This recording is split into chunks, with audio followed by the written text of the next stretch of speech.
Pernah nggak sih kamu ngerasa, hidup di dunia nyata ini tuh butuh banget yang namanya tombol mute? Tombol mute ya. Iya, atau tombol kick sekalian kayak di grup WhatsApp gitu loh. Coba deh kamu bayangin ya, kamu lagi kumpul keluarga nih, santai, lagi makan opor gitu kan. Tiba-tiba ada kerabat jauh yang dengan pedenya nanya, "Kapan nikah?" Pertanyaan klasik itu. Bener banget. Atau nanya, "Gajimu sekarang berapa sih kok mobilnya belum ganti?" Terus kan di momen yang canggung dan panas itu, kamu bayangin tiba-tiba ada sosok misterius pakai peluit, terus teriak, "Prit, tolong jaga kondusivitas ya. Pertanyaan itu melanggar pasal kenyamanan bersama. Silakan keluar dari ruang tamu." Kalau fungsi moderasi digital itu bisa kita tarik beneran ke ruang tamu fisik, pasti banyak sekali konflik keluarga yang bisa dihindari ya. Dan, dari khayalan soal sosok pemegang peluit itu, penelusuran kita kali ini tuh bermula. Aku baru aja baca sebuah obrolan chat satir yang beredar, dan teksnya ini unik banget asli. Uniknya gimana tuh? Ceritanya, ada seseorang yang lagi heboh buka lowongan pekerjaan. Tapi dia bukan cari admin online buat balas chat gitu. Dia justru mencari posisi yang dia sebut sebagai admin offline. Awalnya aku baca ini tuh sambil senyum-senyum aja. Aku mikir, ini paling cuma candaan di grup keluarga kan. Tapi, semakin dalam kita membedah sumber-sumber ini, obrolan yang awalnya terasa kayak lawakan ini ternyata menyimpan lapisan analisis psikologis dan sosiologis yang tajam banget. Makanya penelusuran kita hari ini akan membongkar tuntas kenapa sih manusia modern sekarang tuh terasa begitu berisik, gampang tersinggung. Dan pada akhirnya gimana cara aku, cara kamu, dan kita semua ini bisa waras kembali di dunia nyata. Setuju. Dan untuk mengurai kekacauan ini, kita emang harus melihat fondasinya dulu. Akar masalahnya tuh bermula dari sebuah fenomena yang sering banget bisa lah artikan sebagai kepribadian ganda orang-orang di dunia maya. Nah, disinilah muncul satu karakter spesifik dari sumber kita yang rasanya tuh relatable banget buat siapa aja.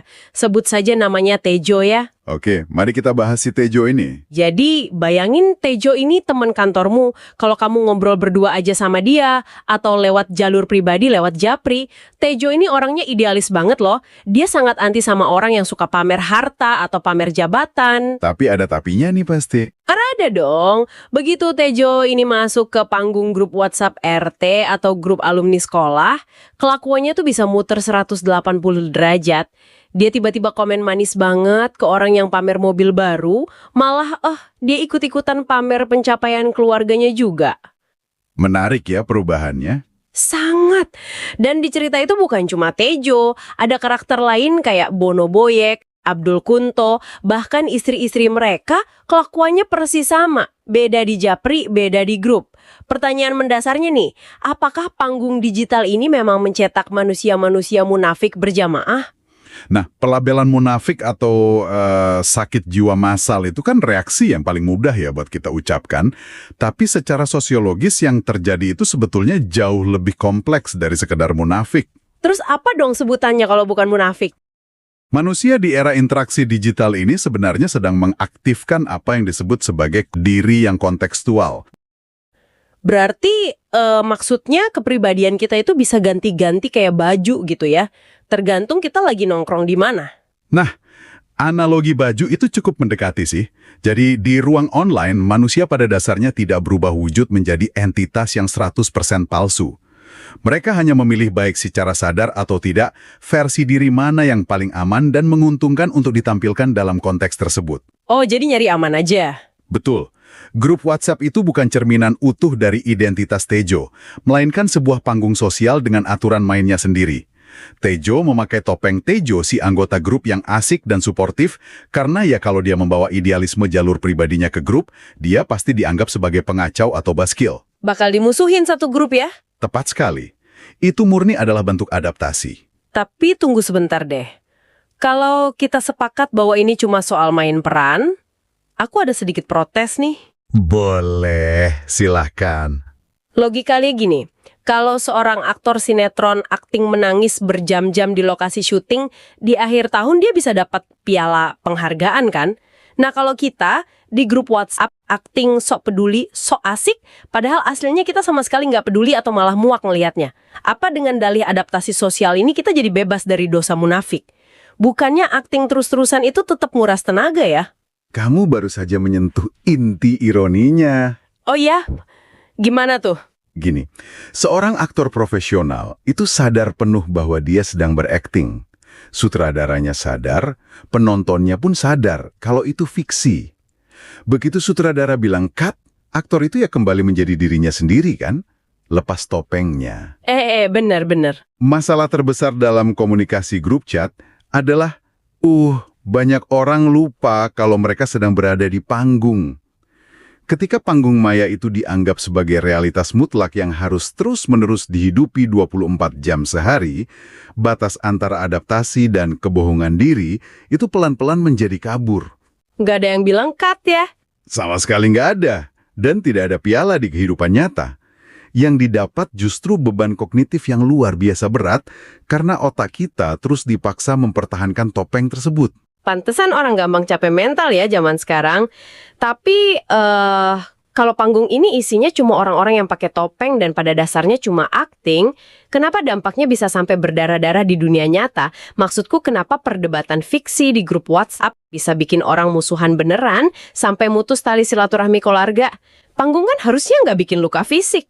Luka itu menjadi nyata karena alat yang kita gunakan untuk berinteraksi di panggung tersebut itu sudah melampaui kesiapan evolusioner otak kita. Maksudnya otak kita belum nyampe gitu teknologinya. Bisa dibilang begitu, ada ketertinggalan antara teknologi dan biologi kita. Oh, aku ingat ada satu metafora dari materi yang kita kumpulin yang ngejelasin ini dengan brilian banget. Manusia zaman sekarang itu ibarat dikasih mobil matic untuk berkomunikasi. Nah, iya, analogi mobil matic itu sangat pas. Coba kita tarik mundur ke era 90-an ya. Waktu komunikasi kita masih ibarat mobil manual. Kalau zaman dulu kamu kesel sama omongan tetangga terus mau membalas, usahanya itu luar biasa besar loh. Kamu harus nulis surat, masukin amplop, jalan ke kantor pos. Atau kamu harus jalan kaki beneran ke rumahnya, ngetuk pintunya berhadapan langsung dengan wajahnya. Bahkan mungkin pas ketuk pintu yang buka malah ibunya gitu ya. Iya, malah ketemu ibunya di ruang tamu kan canggung. Proses fisik itu, jeda waktu itu adalah kopling dalam interaksi sosial kita. Persis banget, ada koplingnya. Jadi kita tuh dipaksa mikir, ngerasain getaran mesinnya, ngeevaluasi kira-kira, kemarahan ini sepadan nggak sih dengan usahanya? Kalau sekarang komunikasi tuh murni matic. Sangat instan ya? Banget. Tinggal ketik di layar kaca, pencet tombol kirim, dan otomatis ngegaspol. Nggak ada kopling fisik, nggak ada filter waktu. Blas nyebur jurang konflik sebelum otak rasional kita ini sempat nyegah. Dan efek paling bahaya tanpa kopling fisik itu adalah empati kehilangan ruang untuk bekerja. Gimana tuh? Ketika kamu berhadapan langsung dengan seseorang, otakmu secara otomatis membaca mikroekspresi wajahnya, nada suaranya, postur tubuhnya. Ada rem alami yang terpasang dalam sistem syaraf kita sebagai manusia. Nah, di dunia digital rem itu dicabut. Blong dong ya? Bener-bener blong. Jarak antara stimulus, misalnya sebuah komentar yang menyebalkan, dan respons kemarahan kita menjadi 0 detik. Itulah mengapa teks kita mengangkat satu contoh yang sangat ekstrim, namun sangat nyata di masyarakat kita. Oh, yang soal habis ibadah itu ya? Iya, fenomena orang yang baru saja selesai beribadah sangat khusyuk, tapi di detik berikutnya tangannya sudah sibuk mencaci maki orang tak dikenal di kolom komentar. Momen spiritual yang sakral langsung ditabrak sama kebrutalan digital. Ngeri juga sih. Ngeri memang, karena secara neurologis, lebih mudah bagi otak untuk mengetikkan amarah yang reaktif ke sebuah layar datar daripada memproses empati untuk manusia yang tidak terlihat wajahnya. Kita jadinya terjebak dalam respons perlawanan terus-menerus. Jadi kalau disederhanain nih, aku, kamu, dan kita semua ini sebenarnya aslinya masih balita secara emosional, tapi tiba-tiba dikasih smartphone ya kan? Pantesan kita tabrakan setiap hari di dunia maya. Kita ngerasa jago bersosialisasi, padahal aslinya kita cuma tahu cara menekan pedal gas ego kita aja. Sangat akurat. Dan bensin yang terus menggerakkan itu tanpa henti adalah pergeseran motivasi sosial kita. Gesekan-gesekan ini terus terjadi karena ada semacam penyakit motivasi yang mengubah cara kita memandang nilai diri kita sendiri. Penyakit ingin dilihat orang. Wah, bagian ini rasanya benar-benar nampar kenyataan kita sehari-hari sih. Budaya panjat sosial atau pansos tuh sekarang udah jadi mata uang loh. Betul sekali. Ada orang yang rela bikin konten berbahaya atau nggak masuk akal murni demi algoritma dan AdSense YouTube. Terus budaya pamer merajalela di hal-hal yang paling mikroskopis. Makan di pinggir jalan aja harus difoto dulu. Kalau belum difoto, belum boleh dimakan ya? Nah itu, kalau makanannya masuk perut tanpa masuk story Instagram tuh seolah kalori dan pengalamannya nggak valid gitu. Dan yang paling absurd dari semuanya sekarang ini memiliki haters atau pembenci malah dianggap sebagai sebuah pencapaian loh. Ya ini ironi yang tragis sebenarnya. Dianggap wajar banget, kayak, oh wajar banyak haters kan gue lagi di atas. Logika macam apa coba yang bikin keberadaan orang yang ngebenci kita malah jadi sumber kebanggaan? Logika itu lahir ketika orientasi eksistensial manusia sudah menyempit menjadi satu tujuan tunggal, yaitu visibilitas. Hanya untuk dilihat. Mari kita urai anatomi dari kebutuhan untuk dilihat ini ya. Oke, mari kita bedah. Ketika niat awal kamu bangun tidur adalah untuk dilihat oleh audiens, kamu secara sukarela menyerahkan palu hakim kepada ribuan orang asing di internet. Dan kalau palu hakim itu udah diserahkan ke netizen, ujung-ujungnya kan cuma ada 2 jalur. Hanya 2, dihujat atau dipuji. Dan hal yang sangat mengerikan tentang ini, seperti yang dibedah dalam penelusuran kita, adalah bahwa keduanya sama-sama dangkal dan sama-sama adiktif. Maksudnya pujian juga adiktif dan dangkal? Iya, hujatan jelas menghancurkan mental, ya. Sementara pujian itu layaknya, gula pasir. Rasanya mungkin sangat manis di otak, memicu lonjakan dopamin, tapi efeknya hanya bertahan paling lama 10 menit. Sebentar banget 10 menit. Iya, setelah 10 menit, orang yang memuji fotomu itu sudah lupa dan kembali sibuk memikirkan masalah hidup mereka sendiri. Sementara kamu tertinggal sendirian dengan rasa lapar yang baru, mulai mencari apa lagi nih yang bisa diunggah untuk mendapatkan dosis pujian berikutnya. Pantesan ada satu metafora di sini yang bikin aku diam cukup lama pas aku bacanya. Digambarin kalau manusia modern ini sekarang tuh berubah jadi macan yang nggak pernah mau tidur. Mesin di dalam kepalanya tuh jalan terus, mencari mangsa, mencari kesalahan orang lain, nyari bahan gosip di sekitarnya. Seolah-olah kalau mulut mereka berhenti bergunjing atau tangan mereka berhenti nge-scroll nyari sensasi, nyawa mereka ikut hilang gitu loh. Sepi itu dianggap sepadan dengan kematian. Benar. Macan yang terus kelaparan akan validasi. Tapi, kalau boleh aku ambil posisi oposisi sebentar nih. Bukannya pamer sedikit atau mencari validasi itu sangat manusiawi ya? Maksudku kalau kita bekerja keras, punya pencapaian, atau sekedar ya pakai baju bagus deh, dan gak ada satupun orang yang melihat, emang serunya hidup di mana? Apa iya aku dan kamu harus hapus semua media sosial, kabur ke gunung sembunyi di goa, dan mematikan semua hasrat untuk diakui, hanya supaya kita nggak dilabeli haus pujian? Pertanyaan yang esensial sekali. Perbedaan kritisnya sebenarnya bukan pada tindakannya, melainkan pada siapa yang mengendalikan siapa. Siapa yang mengendalikan siapa? Ya, teks tersebut sama sekali tidak menyarankan kita untuk menjadi pertapa di dalam goa.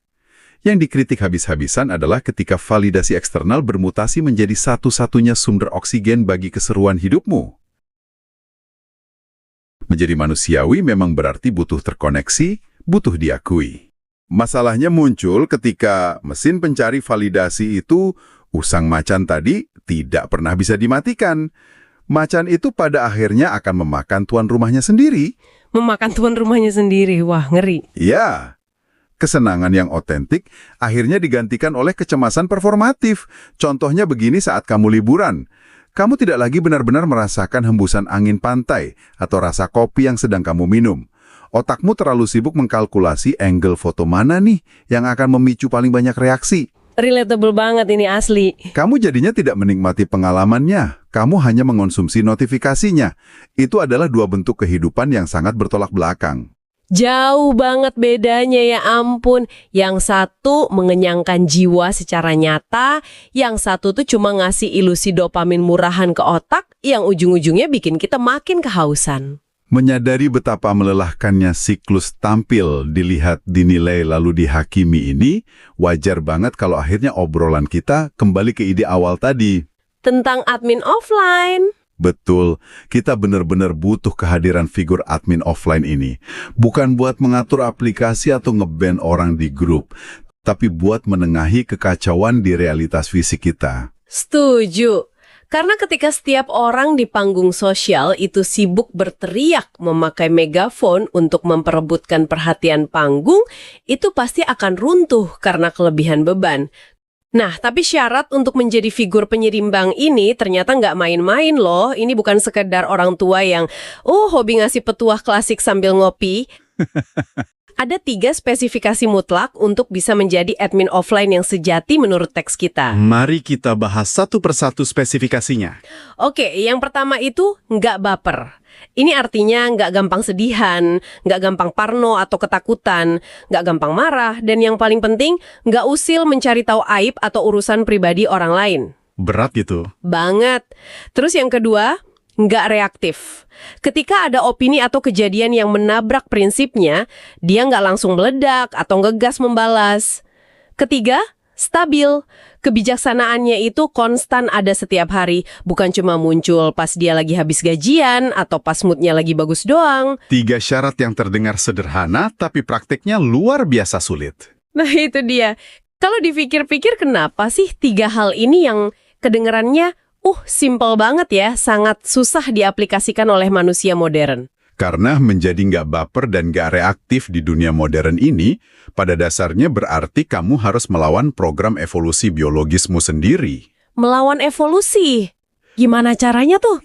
Secara psikologis dan neurologis, ketika seseorang membaca opini yang bertentangan di grup obrolan, amigdala di otaknya memproses itu sebagai sebuah ancaman fisik. Reaksinya sama persis seperti saat leluhur kita berhadapan dengan binatang buas di hutan. Hah? Jadi tubuh kita mengira komentar nyinyir di WA itu adalah harimau yang mau menerkam kita? Tepat sekali. Tubuh tidak bisa membedakan. Adrenalin langsung terpompa, kortisol naik, tubuh kita bersiap untuk fight or flight, bertarung atau lari. Pantesan deg-degan banget kalau lagi berantem di komen ya? Nah, maka dari itu, untuk bisa menjadi tidak reaktif, seseorang membutuhkan tingkat override kognitif yang, luar biasa tinggi. Override kognitif tuh kayak ngerem paksa gitu ya? Betul. Mereka harus bisa menjeda hormon stres tersebut dan berkata pada diri sendiri, ini bukan ancaman nyawa. Ini hanya deretan piksel di layar. Menjadi admin offline yang stabil berarti orang tersebut berhasil memisahkan egonya dari stimulus eksternal. Nggak masuk ke hati jadinya ya? Benar. Mereka tidak merasa harga dirinya hancur ketika diserang dan tidak merasa jadi dewa ketika dipuji. Itulah mengapa mereka disebut sebagai hidden admin atau khalifah tersembunyi. Mereka tidak butuh podium, mereka bekerja dalam senyap untuk menetralisir racun di sekitarnya. Jujur ya, ini spesifikasinya benar-benar setara dewa loh. Mencari orang dengan tingkat kematian ego seperti ini di zaman sekarang itu luar biasa susah. Coba deh perhatiin sekeliling kita ya. Orang zaman sekarang dikasih masukan baik-baik aja, respon refleks pertamanya pasti mencari celah untuk menyerang balik. Iya, defensif. Kamu nggak ngerti konteksnya gitu kan? Nah itu. Atau, itu kan cuma teori kamu doang padahal niatnya baik. Di era dimana gampang tersinggung atau baper itu udah kayak jadi hobi nasional, nyari satu orang yang lolos 3 syarat tadi itu ibarat nyari jarum di tumpukan jerami raksasa. Analogi jarum di tumpukan jerami itu sangat pas di sini. Ketika ego masih menjadi panglima, nasihat sedalam apapun pasti akan mental. Dan ironisnya nih, admin offline gadungan, maksudnya mereka yang menasihati tapi masih memiliki ego yang besar, mereka akan ikut merasa sakit hati dan membalas menyerang ketika nasihatnya ditolak. Lah sama aja bohong dong. Iya. Admin yang benar-benar qualified itu sudah melampaui kebutuhan untuk diakui benar oleh audiensnya. Wow, tapi kalau mencari jarum pakai tangan kosong di tumpukan jerami itu mustahil. Gimana dong cara kita menemukan sosok ini? Atau gimana cara kita bisa mulai berlatih menjadi sosok ini? Disinilah masuk ke bagian yang paling aplikatif dari penelusuran kita. Materi sumber kita menawarkan satu strategi taktis. Jangan cari jarumnya pakai tangan, pakailah magnet. Iya. Konsep menggunakan magnet ini adalah cara yang sangat indah untuk menjelaskan sebuah mekanisme yang disebut emergent culture, yaitu budaya yang bertumbuh secara organik dari bawah ke atas. Emergent culture. Ya, budaya kedamaian itu tidak bisa dipaksakan lewat aturan grup WhatsApp yang kaku, yang ada pasalnya segala macam. Ia harus ditularkan. Kalau pakai bahasa keseharian, aplikasinya tuh kayak gimana sih? Apakah ini coba aku kasih perumpamaan ya. Misalkan aku muak banget nih dengan circle pertemananku yang isinya cuma keluhan dan gosip toksik tiap hari. Oke, skenario yang sangat umum. Nah, daripada aku keliling kota nyari warung kopi baru yang isinya khusus orang-orang bijak dan suci yang mana hilal keberadaannya aja kan nggak jelas ya. Apakah lebih baik aku tetap datang ke warung kopi biasaku, tapi aku yang mengubah peran? Aku duduk, pesan kopi, dan saat yang lain mulai menggunjingkan tetangga, aku milih diam aja, tersenyum, mengangguk tanpa ikut menyumbang satupun bahan gosip. Cuma bawa vibrasi tenang. Apakah lama-kelamaan orang di sebelahku akan ngerasa canggung sendiri dan akhirnya, ikut tenang? Perumpamaan warung kopi itu menjelaskan mekanisme penularan sosial dengan sangat akurat loh. Oh ya, beneran? Bisa gitu? Bisa. Yang terjadi di warung kopi itu bukan sekedar kamu berdiam diri pasif. Kamu sebenarnya sedang melakukan deprivasi oksigen terhadap macan gosip yang sedang kelaparan di meja tersebut. Manusia itu makhluk yang secara otomatis melakukan social mirroring atau pemantulan sosial. Maksudnya kita suka niru orang sekitar kita? Tepat. Secara bawah sadar, sistem saraf orang-orang di meja itu akan mulai mendeteksi bahwa, ada satu anomali nih di sini. Ada satu orang yang detak jantungnya tenang, yang emosinya tidak terpancing oleh umpan gosip. Dan mereka otomatis nyesuaiin diri dengan ketenangan itu. Perlahan ya, kamu tidak sedang menceramahi mereka yang justru bikin defensif. Kamu hanya menurunkan suhu emosional ruangan. Tanpa disadari, jarum-jarum lain di meja itu, yang sebenarnya jauh di lubuk hatinya juga sudah lelah dengan drama berisik itu, akan mulai menempel pada ketenanganmu.